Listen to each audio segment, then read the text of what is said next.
So when people come to me and say dyslexia is a reading issue, I say nonsense. It's what those two questions that I asked you in front. We are thinking too rapidly with little to no organization. And when we're trying to write for severe dyslexia, the idea flies out and we're leaving us with an empty head. How do we write with an empty brain? So by forcing the brain to organize itself and just using writing as a measurable output, spelling, grammar, it self corrects. That first program I told you about in a public school, the teacher's name was Susan Ford. I asked her, how much time did you spend on spelling and grammar to get the students from horrendous at middle school level to clean at the graduate level? She said almost no time. It's self corrected.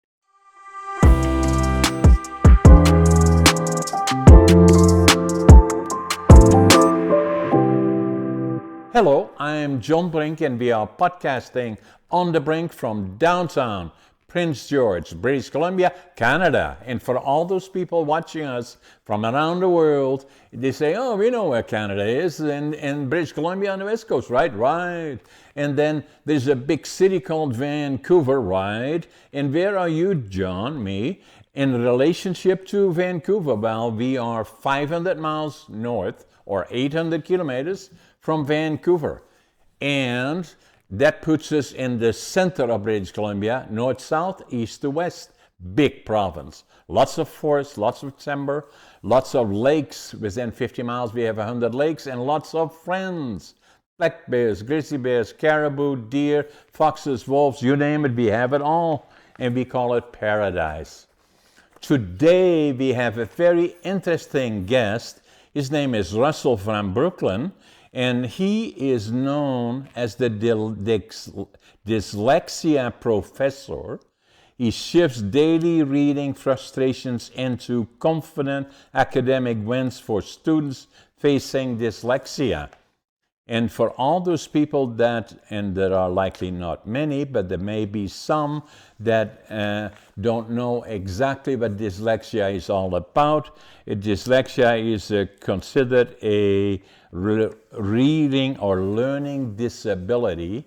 And, but it does not mean lack of intelligence. In fact, it may well be to the contrary. And Russell will share that with us. The other one, to put it into perspective, is that myself, I'm also ADHD, and dyslexia is part of my life and has been. So we'll talk about all those things. And the other part to remember is that it is recognized that probably between 15 and 20% of the world population are affected by dyslexia. And Russell will talk about this as well. Russell, welcome to the show. Thanks for having me. So, that all being said, interesting topic, obviously, very timely discussion globally, obviously, as well. And it's still evolving as we speak, I believe, and being recognized. And so, maybe first give us some background about yourself, Russell.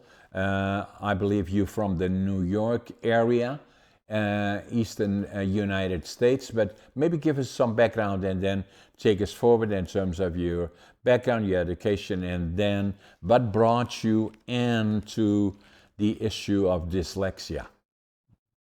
Well, I'm just outside of Albany, New York, our state capital, which is about 150 miles north of New York City. So what happened? Um, I decided to do the New York State Assembly internship in the late 90s. And because of the severity of my dyslexia, I had a reading level and writing level of a first grader. They placed me in the program and counsel's office of the Assembly, which dealt with graduate students. And they had 3 administrative assistants who could help me out with my needs. But instead of writing the big paper, which you're required to for the academic portion, I gave an oral presentation, which was very standard for me at the time. So they sent to SUNY Center at Buffalo, to the political science department, a recommendation of 15 credits for 3.67, an A minus.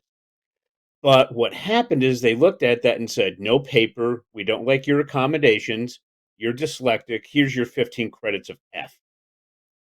All right. Do you have any idea what that does to your GPA? 15 credits of F. Just knocked What it out. what does it mean to your credits? Well, your grade point average to get 15 credits of F. Right. Okay. It just kills your grade point average.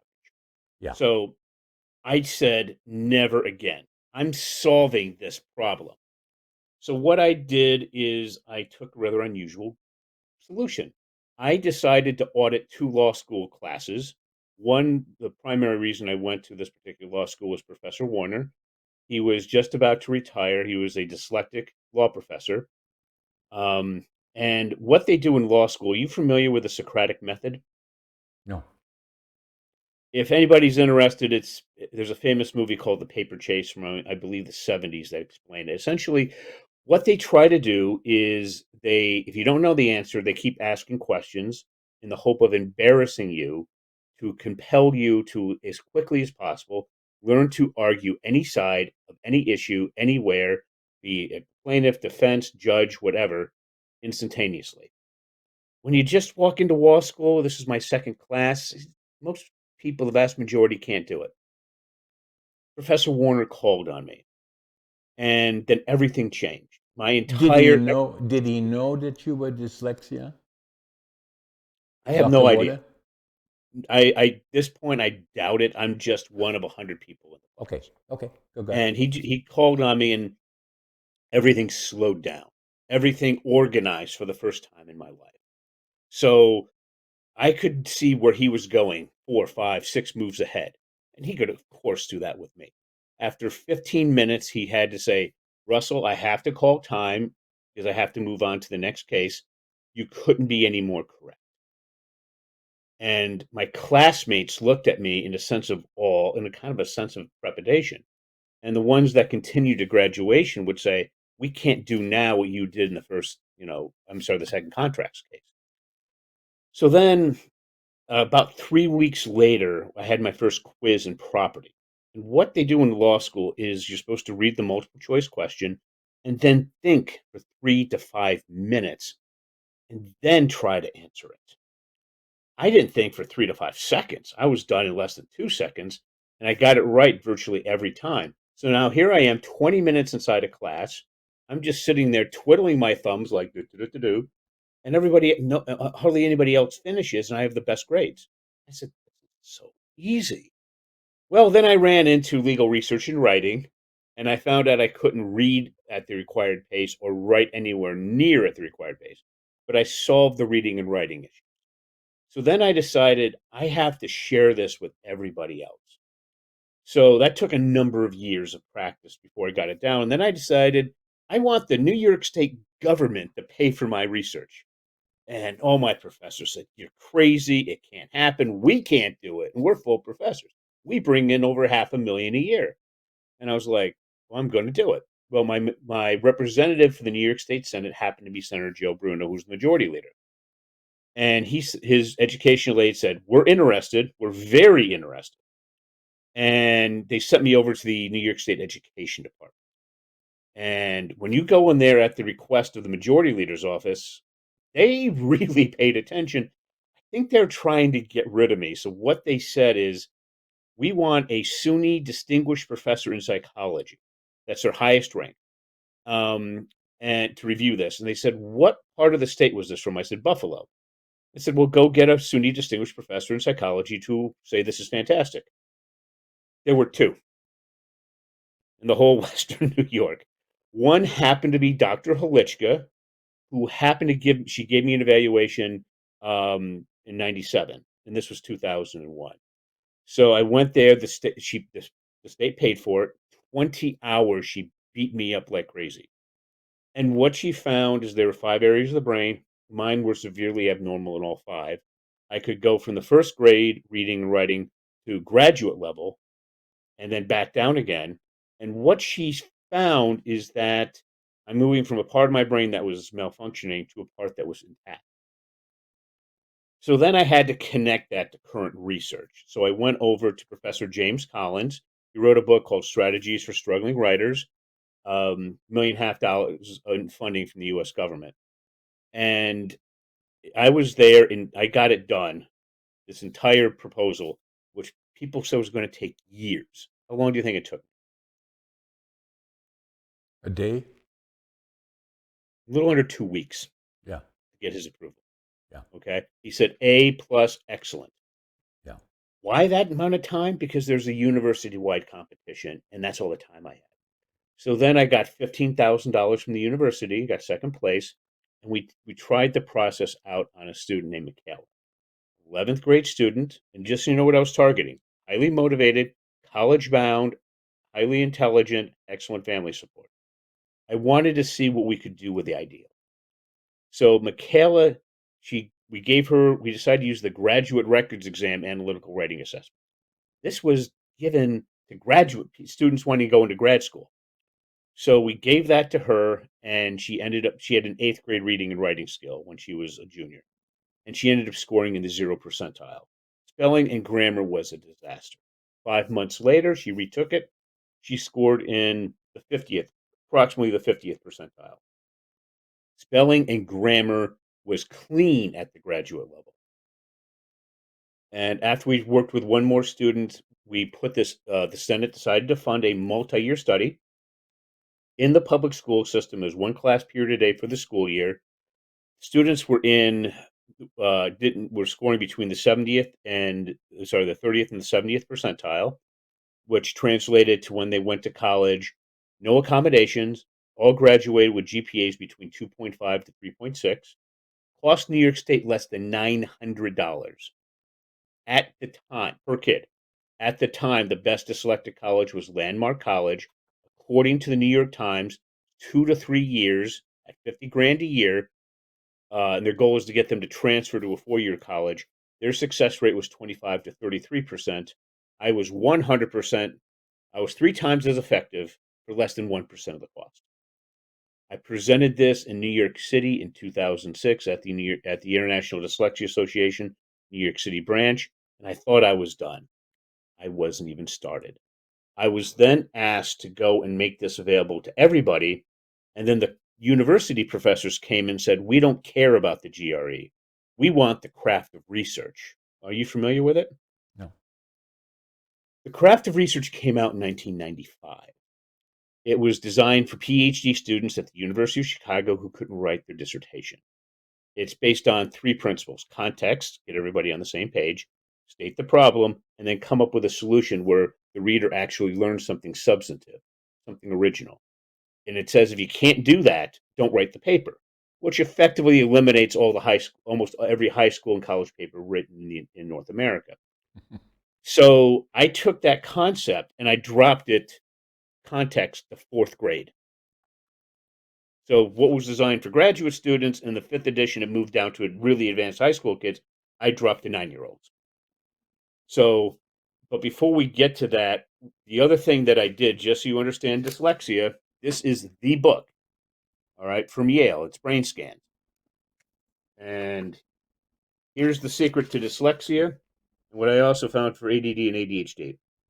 So I want you to look at the back part of the non impaired brain. I'm just going to call it the gen ed brain. You see all that neuroactivity? Yeah, Now look at the back of the dyslexic brain. Do you see like hardly any? right. But the front part of the dyslexic brain is about 2.5 times overactive. Yeah. Does that make sense? Makes sense, yeah. Okay. Well, that's where Yale missed it. I focused on that 2.5 times overactivity. So the first time I did this was the GRE program. Yale says it's articulation followed by word analysis. And that's what I did. But to work with typical students, I switched it to word analysis followed by articulation. But that's only the third part of the model. To get to the first part, we have to first focus on a student's speciality. So let me ask you this. Here's the question. It's a Saturday morning. You got nothing to do. You can do whatever you want. What do you do all day? You're asking me? Yes. What would you do all day? What's your speciality? I would be riding horses for one, and then I'd probably be working in my office the rest of the day. Okay, so you love riding horses. Yes. Okay, so that's your speciality. Right. Now, what we found is then what we would do is we would go and find a book that you're really interested in. I'd start off with Audible and get an audio book where you like the narrator, something about horses. Okay, now if we found a book you're really interested in horses, would I keep your attention? Yes. Very Okay, much. that's called the speciality. So what's happening is if you step out of that speciality, even for the most motivated kids in the world, you're down about 50% effectiveness. For normal students, you're down to about 75, 80% just by stepping outside of that narrow area. All right. The second part that I found is when I talked to successful dyslexic professors, there's a strange thing. A lot of them were STEM, science, technology, engineering, math, and they were taking philosophy classes, music classes. And a lot of times they didn't even like the subject. Why? They said the teacher taught not from the general to the specific, but from the specific to the general. So here's where I got these two questions from. This is for you. In your speciality, riding horses, do you find that you have ideas flying around your head at light speed, but with little to no organization? Sound familiar? Yeah. That's Okay. So, and here's the next question. The answer yes to the first one says ADD, ADHD, or mild dyslexia. Treatment's the same for all three. The next question deals with severe dyslexia. I want you to think about you want to write something about riding horses. Fingers, keyboard. The idea is in your head about riding horses. You take your fingers, put it on the keyboard. Does the idea fly out of your head, leaving you with an empty brain? yes. Okay. Anybody ever asked you those questions before? No. Never. Okay. That's because they have no idea. All right. That's the problem with the research in this book. We now know about what's going on, but a lot of research is focused on the back part of the brain, trying to make it more like a gen ed brain. What I just asked you, those two questions, all right, then what I would typically ask students is what we need to do is we need to force your brain to organize itself by using writing as a measurable output. Let me just repeat that. We need to force your brain to organize itself and we're going to measure our success by using writing as a measurable output. Does that make sense? Yes.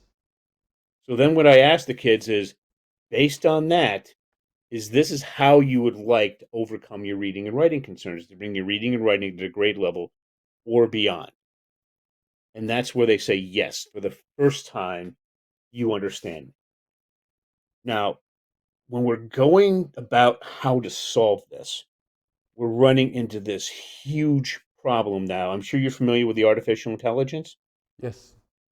Okay. The problem is every time you turn around, there's a new model out there, and they say we have to learn prompt engineering.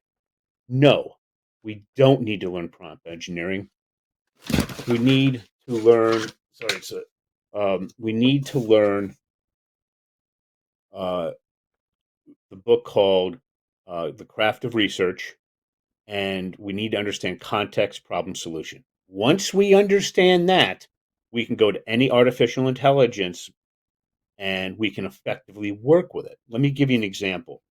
I had one of my students I worked with years ago, and he said, I'm starting a new job, and I can't believe this. I walk in my first day, and they're expecting me to come up with something useful, or we're gone.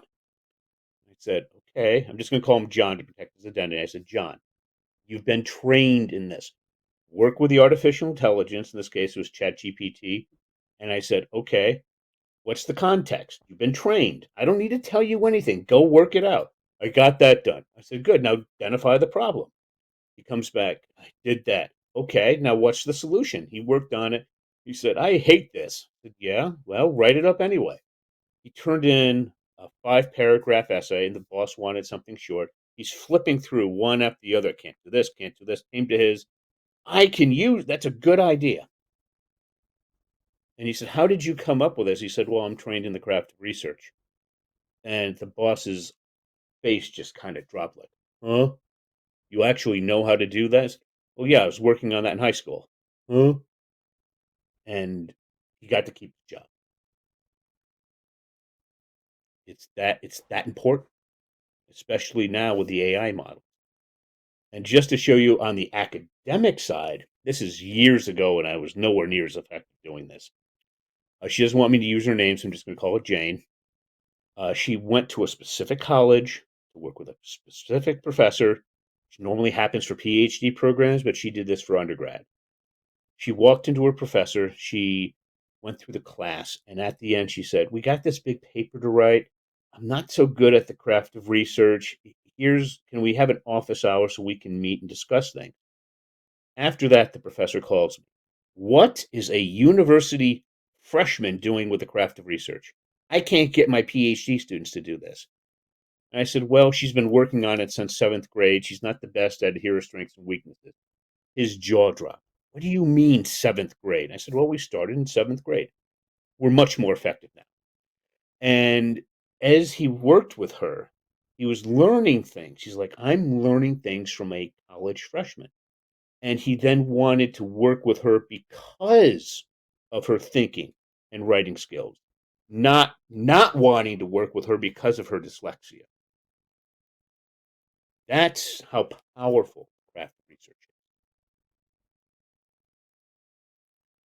So that then, Russell, lays the foundation for first and foremost recognizing dyslexia, ADHD, if you wish, in the same category as to what is it, and then understand that it is very, very common and that it is not being recognized, not even now, and that it has nothing negative to do with intelligence, just the opposite.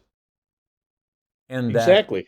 if you train it well and you move from the back of the brain to the front and align the squirrels running through it and organize it well, can become very, very effective, far beyond what is expected. But what is happening now, from my experience, grade 3 I failed, grade 7 I failed 3 times, was considered to be dumb, stupid, not capable of getting a career, probably become a laborer way back then. But I never accepted that. I knew what I had to do is start over new, totally new, and then follow my dreams. And and for the people watching us, I had no idea about either ADHD or dyslexia. No idea. Until I came here to Canada, started over from the beginning of a dream of building businesses, and I did that. And then there was one trigger that changed my world, is that I walked into a store here in Prince George after I was already here. It was in 1997. I was already here for 32 years. I'd been very successful in business, and everybody said, "Oh, you're so successful, blah, blah, blah." I didn't feel that way. I thought I had failed until I picked up a book, and the title of the book was this one. This is the actual book, Driven to Distraction, written by Dr. Hollowell, who is PGA, is ADHD and has dyslexia, is the author of 18 books, recognized globally. And when I started reading it about ADHD, I said, "Oh my God, that's me." And so I wrote in it in January of 1997 in Dutch, because I was ashamed of it, because it was implying a mental disorder. And I wrote in Dutch. This is what I wrote, January 1997. Now I finally know who I am. And then the more I read about it and the more I learned about it, the more it took me that I realized it was not a disorder. And it took me 5 years before I would go to my doc. There was a personal friend, delivered our 2 daughters, and went into his office, and he said, "Hey, John, why are you here?" I said, "I think I got the ADHD." And so we checked it out, and I got diagnosed for ADHD when I was 62. Oh, It, wow. it changed my life in terms of who am I? And so started from the bottom up, and then that triggered other things with me. I started to, people had told me for many, many years, your life is so interesting, you should write a book about it. And writing books is not easy at the best of times, as you Yes. well know, even less Very. so for somebody that has ADHD and has dyslexia. So then I knew in my mid 70s, if I didn't do it now, then it would never happen. So this book here, Against All Odds, it took me 80 years to live it, 20 years to think about it, 2 years to write it. And for me, I am a good writer, but not a good reader. And so from there on in, every year I wrote another book. I wrote one about ADHD Unlocked. Another one, most recently, is coming out. It's a bestseller on Amazon already. Is $1 million communication skills.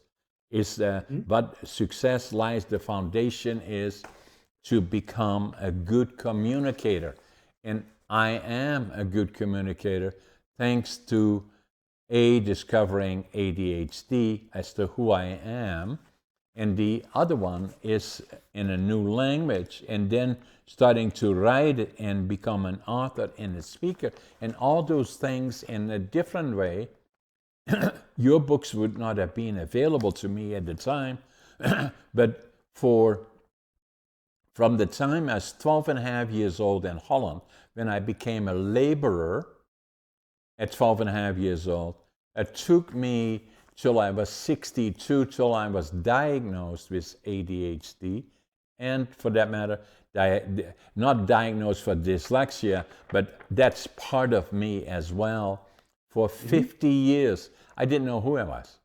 And it never became clear. From there on in, I started writing books, and then I discovered in my mind, I've been vocal about it, is that ADHD, combination dyslexia, is a superpower. And that's what I Yes. believe. It allowed me to go, and this is the last book that I wrote that will come out in the next 2 weeks. It's already on Amazon and all the other ones. It's already recognized as #1 bestseller for Amazon.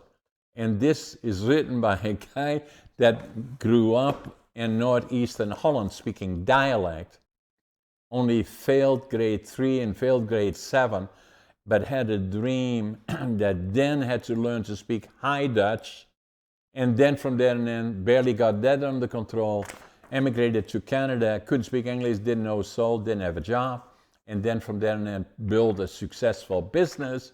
And it was not until I was in my 60s, 50 years later, that I was diagnosed with ADHD, then discovered that it was an asset, not a liability.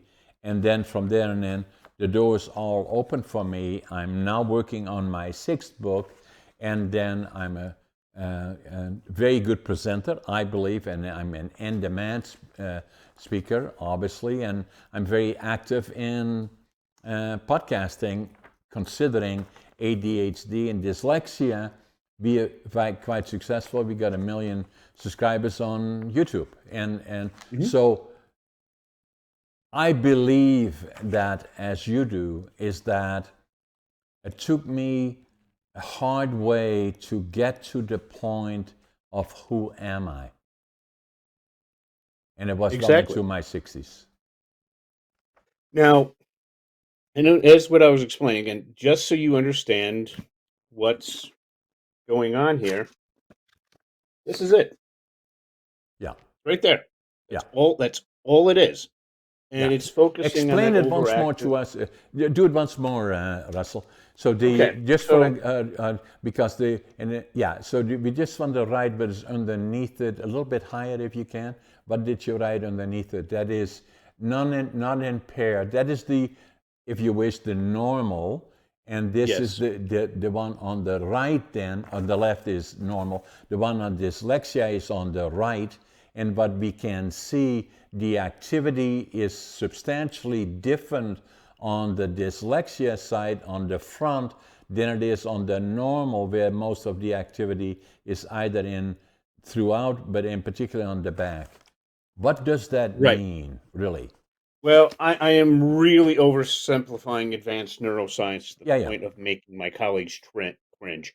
yeah. But essentially, let me try to give you an example. You've heard that dyslexia is a reading problem. Correct. That's nonsense. So what I'm going to do is I'm going to show you some material that will turn Harvard undergraduates dyslexic. About half of them can't read this. This Right, is a book called Post-War Japanese History. right, Okay. right. The author I'm about to show you, his name is John Dower. He won the Pulitzer, the National Book Award. He is simply the finest writer in his field. And I'm going to show you the first paragraph. See if I can get this up the right way. This is kind of hard. Uh, can you read that at all? No, I see John, but ever have or no, not quite. Okay. I'm just going to read this because this is going to make a very important point. Yeah, It's just the first paragraph. You ready? right. Yeah, yeah. Peace and democracy in two systems, external policy and internal conflict. John W. Dower. Ever since Japan's seclusion was ruptured by the Western nations in 1853, domestic and international politics has been interwoven for the Japanese. Slogans used to mobilize succeeding generations convey this interconnection. Thus, the forces that eventually overthrew the feudal regime in 1868 rallied around the cry, "Revere the emperor, expel the barbarians." Just going over the first sentence. I will take that and I will bring it to a big dyslexia conference where I'm training reading specialists. And I'll say, okay, just read the first paragraph and tell me what it's about. Most of them can't do it because in that paragraph, there are 17 points where he just writes so much information in such a little bit amount of space. It's like a dyslexic, like going off the rails. Their brain, they don't have the background understanding of post-war Japanese history. They don't understand it, and they tell me I can't even answer the most basic question. To a guy who won the Pulitzer and the National Book Award. Now, when I spoke to Professor Dower about this, he said anywhere from 10th grade to the second year college level. And if you can't read it after college, especially after a master's degree, he got upset. He said, "You should go back to your university and get a refund. I don't know what happened when you were in college, but you didn't get an education." This happened when I was studying in Japan, and I thought this was a joke. This was so easy. None of the other kids could read it. All right. So I can train dyslexics to read that. That's kind of where I finish up. And then when they go to college, they're finding I can read things that, you know, like when I go to Harvard, literally half the kids can't read it. The other half will wonder, why can't you? And I use this to a point where I come back to what I like to call a full brain. So I want you to imagine, we're going back to this. Yeah, Imagine a gen ed person who had the thinking ability of that overactive part of the brain with a massive activity in the back part. right, I call those full brain people. right. Typically, what happens is that we're talking about high level service professionals, lawyers, consultants, MBAs. And I would ask people who went through really tough graduate programs, have you ever looked around and wondered, how did that person get in here? They're like, yeah. I said, okay. The ones that did really well, they're very successful, they can read that first paragraph and just tell me. The ones who can't, and it got to the point where I said during interviews, have them read that. Actually, have them read the whole article. They can tell you what it generally means, hire them. If they can't, don't. One did an experiment. They said the ones who could read it, phenomenal employees. The ones that couldn't, they eventually let them go within 6 months. And it was almost statistically exactly the match of the ability to do that. So when people come to me and say dyslexia is a reading issue, I say Nonsense. It's what those two questions that I asked you in front. We are thinking too rapidly with little to no organization. And when we're trying to write for severe dyslexia, the idea flies out and we're leaving us with an empty head. How do we write with an empty brain? So by forcing the brain to organize itself and just using writing as a measurable output, spelling, grammar, it self corrects. That first program I told you about in a public school, the teacher's name was Susan Ford. I asked her, how much time did you spend on spelling and grammar to get the students from horrendous at middle school level to clean at the graduate level? She said almost no time. It's self corrected. All right, so let me give you an example of how to do that. I want you to imagine, have you ever worked with an ADD kid, ADHD kid, or a dyslexic where they were essentially writing a bunch of randomly placed misspelled words? Sound familiar? Yeah. Okay. Protect the name of the student. Give me. Is it a boy or a girl?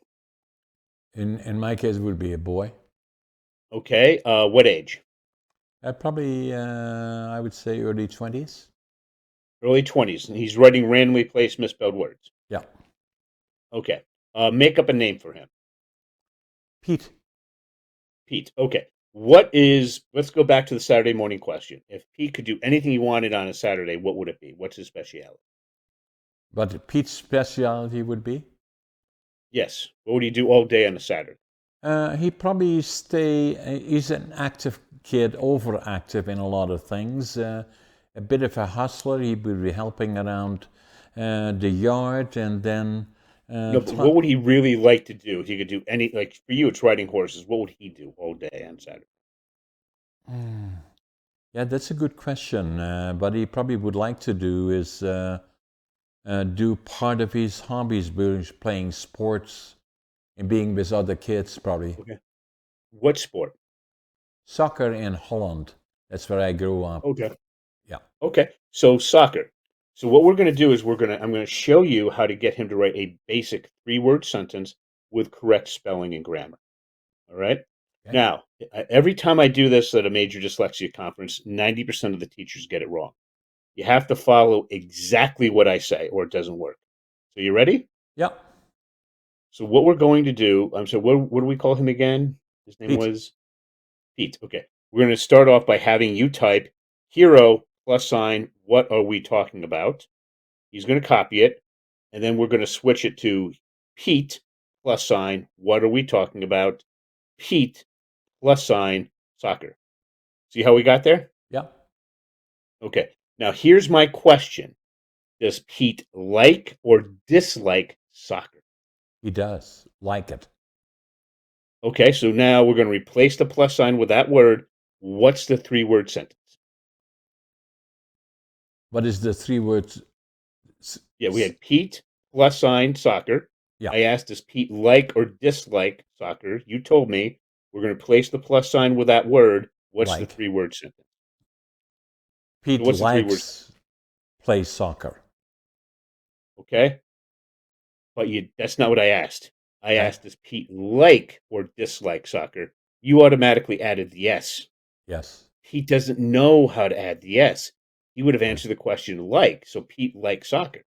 Right. So as an author, do you see how you automatically corrected it? Right. He doesn't know how to do that. Right. So now we get into a very technical discussion. How do we get Pete to add the letter S? The approach has been around for over 50 years, actually over 70 years. It's called the Orton-Gillingham approach. And this is what the wealthy use: seeing, touching, hearing, multi-senses. It would take you weeks to fix this problem. We don't have weeks. Right. We don't have $80,000 a year to throw at this for 4 or 5 years. So here's how we fix it. Here's my assumption that Pete speaks proper English. I have to make that as assumption, or whatever language you're teaching you're in, they speak that language properly. So we asked Pete to read what he wrote out loud. Pete liked soccer. And I asked Pete, does that sound generally correct? He says no. I say fix it. Pete likes soccer. Then we practice that with 10 likes and 10 dislikes. Now, what's going to happen is as we're practicing, how do we get the spelling and grammar to autocorrect? professors told me you will never get this to happen with typical students. I said, well, I did it with my original with the really motivated kids, really intelligent kids. How are we going to get it for everybody? Well, what we're going to do is number one, it's all typing, handwriting, okay? Because when you're trying to handwrite the letter W instead of hitting a key, it takes up too much mental energy. So what we tell Pete is, okay, you're going to go ahead and type this out. After a while, you start it off, and then he copies it, and then you stop doing that. All right, and he's going to type it out, and you tell him before you put a period down, you can ask any question. And if you misspelled a word or there's a major, and I mean major grammatical mistake, then we'll just have to fix that. But if you put a period down and there's a mistake, a major spelling or mistake or a major grammar mistake, then you got to retype the entire sentence. What does he do? He drops the period dropper. And he made a mistake. So then we say, Pete, you made a silly mistake or a silly error. So again, a silly mistake or a silly error. And as he's going through that, he's going to say, I'm not going to make that mistake again. And he keeps making it. Sometimes 7, 8, 9, 10, 12 times. He keeps making it. And then he keeps concentrating harder. Sometimes these kids concentrate so much you see sweat coming down their face. All right. And finally, he gets it right. All right. Finally. And then we practice that until he gets it perfect. And then let's say we go into his book. Like your book would be on horseback riding or something to do with horses. His would maybe be a biography of a famous soccer player. What is the character really like?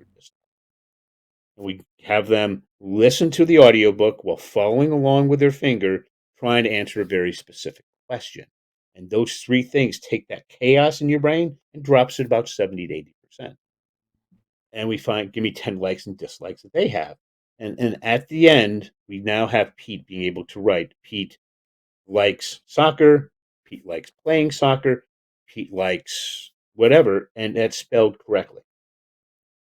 Now, that may not seem like much, and that may take us a couple of weeks, but this is something parents can do with their kids at home, and we actually get it done faster than the private dyslexic schools that are $75,000 a year because they take 4 to 5 years full time. We can do something similar in less time, part time. So, that being said, Russell, makes a lot of sense to me. Is then the key at what point do we recognize or do the diagnosis of dyslexia and maybe ADHD, particularly if we recognize that maybe 15 to 20% of the general population has dyslexia in some form or fashion, or and maybe an higher percentage, even some people suggest 25 to 30% ADHD potentially, or combination of all the above. The key is recognizing it at a young age, and how can we then incorporate that into our teaching. Not only talking about Canada, United States, or the rest of the world, it certainly simply is not happening at this point. Although people are more aware, but it's not happening to where it should happen. And the question then becomes, A, how do we recognize it?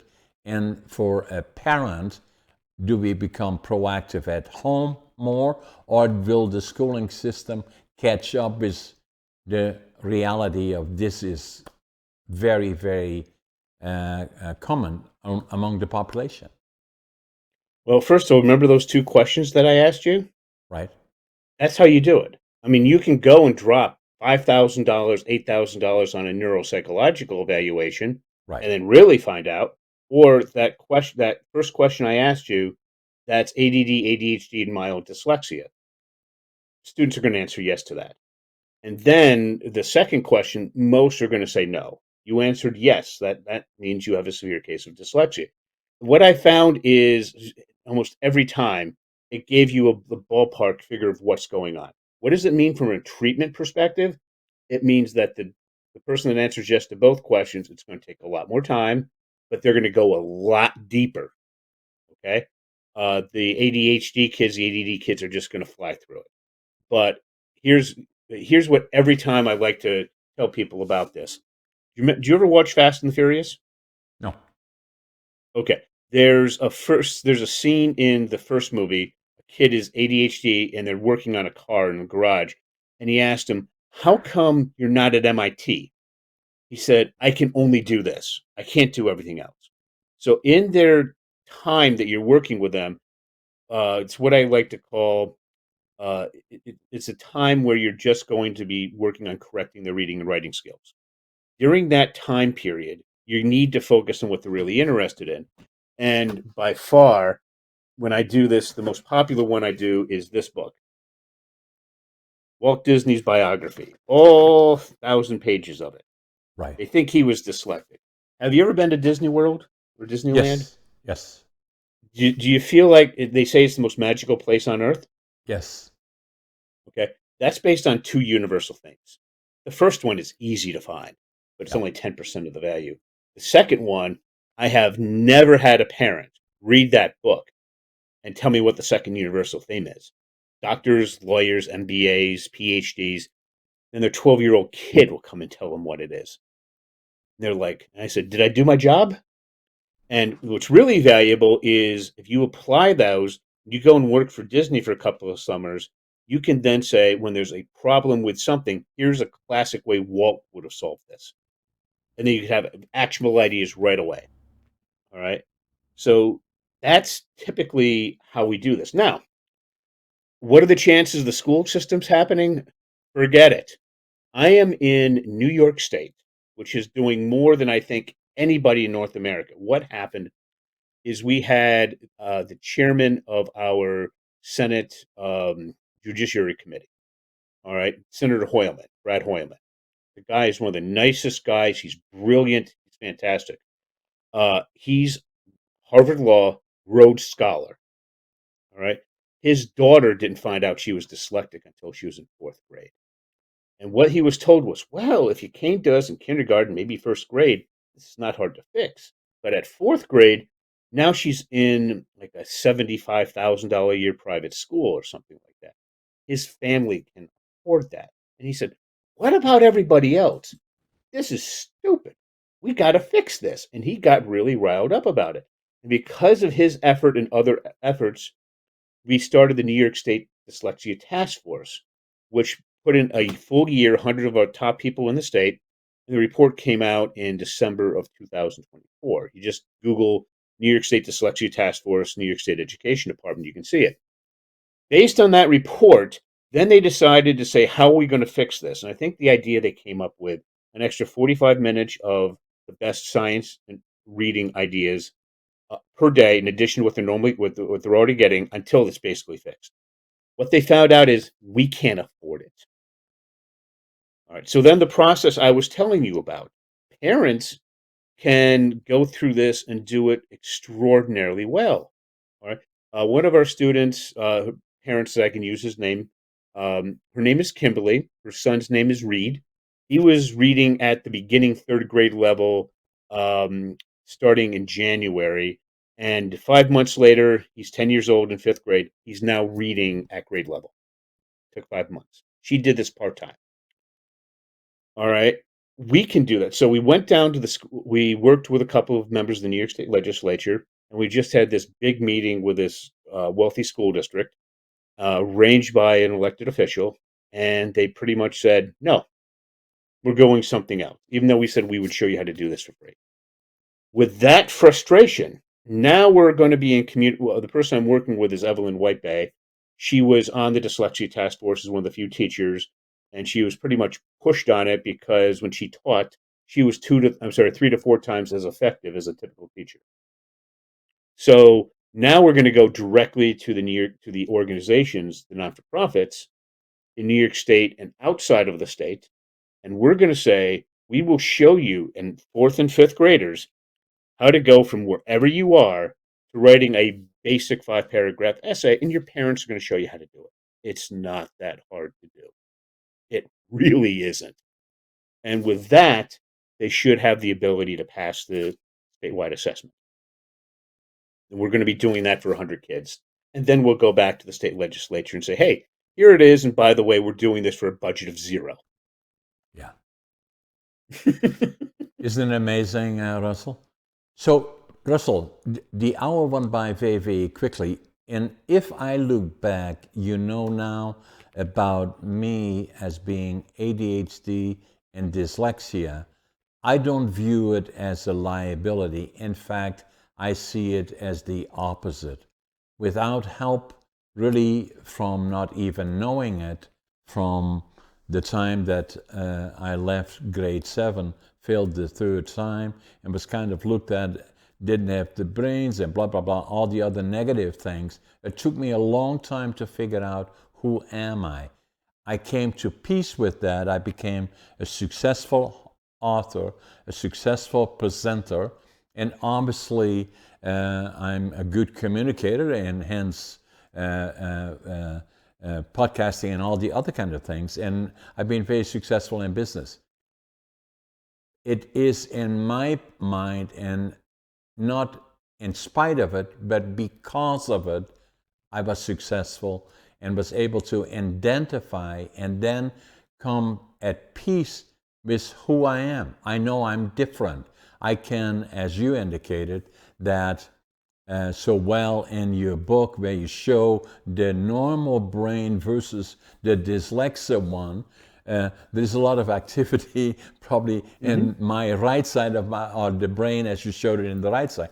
But I have come at peace with it, and I speak about it from a living perspective, not necessarily from an academic or fully being as articulate about it as you are.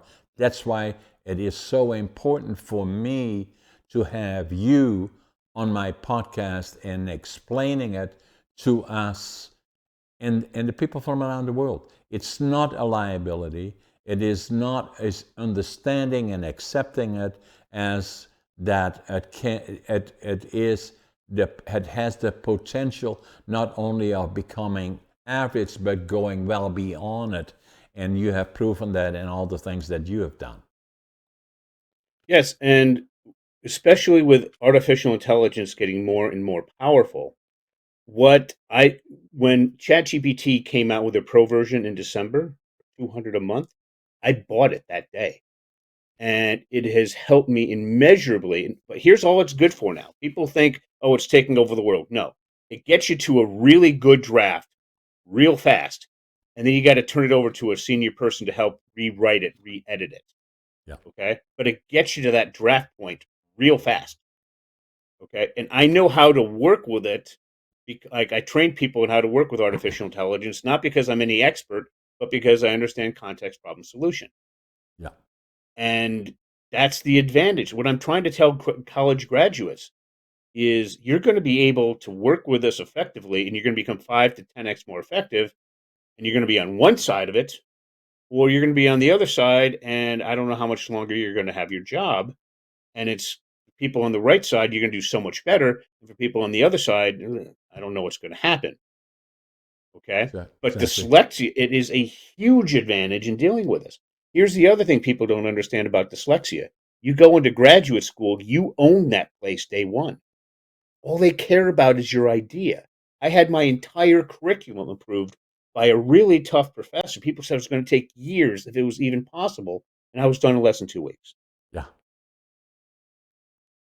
So isn't it amazing, though, Russell, in closing, is that having lived all these years, like for an individual like me, I'm going to be 85 November the 1st, 85 years young, I call it, but having lived without knowing anything about any of this until I was in my 60s, 62, but still felt that there was something that made me different and reconciled it in my own mind, came to peace with it.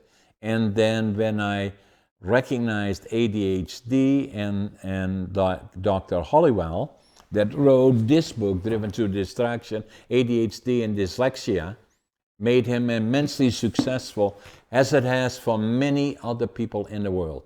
And I believe that for the advantage that I have, and probably you do as well, but me in particular, having lived all these years and wondering who am I, but gradually took advantage without really fully understanding it of right brain, left brain, or the as you laid it out, is that became part of my success and still is today, and even more so today than it is. And to share that with others, as you explained it, very, very important. I want you to show us once more your book that you showed us, Understanding Dyslexia. And that, Overcoming Dyslexia, that's available on all the major media. It's the book. This is Yale research. This book initially came out in Okay, 2003. Okay. If anybody tries to tell you outside of Orton Gillingham or an extension of Orton Gillingham, okay, multi-sensory, if they're trying to say, I got a solution and it's not based on this, I would be looking for something else. right. Okay. My whole point is the professor who did this, her name is Sally Shaywood. She's a medical doctor. I'm saying is that she misunderstood her data. When you look at that massive overactivity in the front part of the brain, we have a fundamental disagreement on what it means. Now, I want you to think about this. I asked you those two questions, and I knew what you're going to say before I asked them, and we never met before today. Do you find that kind of strange? Yeah. Okay. It's because I understand this. I've been through this. So imagine you're back when you're 16. You can't read or write, and I said, "Here's what I asked you those two questions." Yeah, I type, put my fingers on the keyboard. The idea flies out of my head. Okay, what are you interested in? Horses. Okay, maybe there's a book out there on a famous racehorse you're interested in. I don't know. Man of War, Sea Biscuits are popular. The horse Sea Biscuit is popular, and I show you how to read and write on that one. Did we solve everything? No, I brought you up to the eighth grade level from not being able to read or write. Then we could go on to some massive book like this. This is 11th, So, 12th grade. But you can read this, you can go to college. yeah. It's that simple, and you can do this. Parents can do this in their homes. Yes. It is just to show you my most powerful case. This was Casey's book. Casey was 10, fifth grade, reading at the second grade level. 3 hours a night for 6 months. She's in her room going through this a lot more during the summertime. At the end of that time, she knew every word in this book. Every word knew the dictionary definition. Every one. And at the end of that, she was the best reader in her grade by years. She was ready for college in eighth grade. Now, for all the people watching us from around the world, step one is understanding dyslexia, overcoming. I believe the title of the book was Start with Buying a Book Like That. That one in particular, Overcoming Dyslexia. It's available on all the major medias, and start understanding it. Watch our podcast because you explained a lot of things. Watch this podcast in particular as you, as an expert, explains your understanding and obviously all the things that you have done. It's an amazing podcast to recognize that it's not a liability. It can well be an asset, and I believe it's a superpower. Yes. Russell, And is if there you any? want to, Yeah, sorry. yeah, if you want to get in contact with me, I'm going to That's be what I was going sending to you a ask you. link Yeah, that you can put up on your website. yeah. If they click on that and they fill out a form, we have a document called the 3 reasons why your child's failing in school due to dyslexia and how to overcome it. And then we set up a free 15-minute presentation, a discussion with me. And I ask your child those two questions. And we discuss if this is a way you would like to help them overcome their concerns. If you want a more direct way, you can just go to dyslexiaclasses.com. Again, that's plural, dyslexiaclasses.com. There's a contact me form. You can just fill that out, and I answer that right away. And you can also contact that on, you don't have to be there physically. You can do it through virtual, right? To the Oh, internet. everything is done. Yeah, Everything is done virtually now. yeah, I don't know, I'm not sure if you're familiar with the new laws that came out in the last several years called Safe Sport. yeah, I do things virtually now. The parents are always there when I'm working with a kid. sure. Every time I work with a student, mom or dad is like literally physically right there. And give us much more once more your website, for It, before we close. it's dyslexia classes again, plural. Dyslexiaclasses.com. Okay. And for all the people watching us and this amazing, not only interesting but so critically important for us to understand these dyslexia, ADHD, and all the things related to that, very, very critical, very, very important is that uh, if you like our conversation, get in contact with Russell, look at the book Overcoming Dyslexia, and then also watch our podcast. Subscribe to it, like it, share with us your ideas about it, comment on it. Russell, amazing podcast. I want to stay in touch with you, and as we go forward, and an amazing podcast. I really appreciate it. Thank you. Okay, thank you.